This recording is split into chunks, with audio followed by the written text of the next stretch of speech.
आता हत्तीचं पिल्लू यांनी आयसोलेशन मध्ये पाळलं. ओके, एकदम आयसोलेशन मध्ये, बाकीच्या हत्तींशी त्याची भेट होऊ दिली नाही. आणि नंतर त्याचं बिहेवियर चेक केलं त्यांनी. आता झालं काय होतं माहिती का, एक पटरी होती कशाची, ट्रेनची. त्या ट्रेनच्या पटरीवर हत्ती मेला ऍक्सिडेंट होऊन. कधी 200 वर्षापूर्वीची गोष्ट आहे, 100 वर्षापूर्वीची गोष्ट आहे. आता याला ओके, आणि हा त्याच काळपातला होता हत्ती, म्हणजे त्याचे आई वडील त्या काळपातले होते, ज्या मेला त्याचे आई वडील त्या काळपातले होते, त्या हत्तींच्या काळपातले. ज्या वेळेस ह्या हत्तीला थोडासा मोठा झाल्यानंतर तिथे सोडण्यात आलं, त्या पटरीला त्यांनी क्रॉस नाही केला बघा, लांब पळायला लागला त्या पटरीपासून.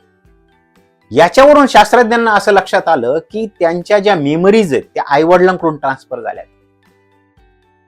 पाण्याचे साठे जिथे जिथे आहेत त्यांना ऑटोमॅटिक कळतं पाण्याचे साठे कुठे आहेत, कळप ऑटोमॅटिक जातो, कारण त्या मेमरी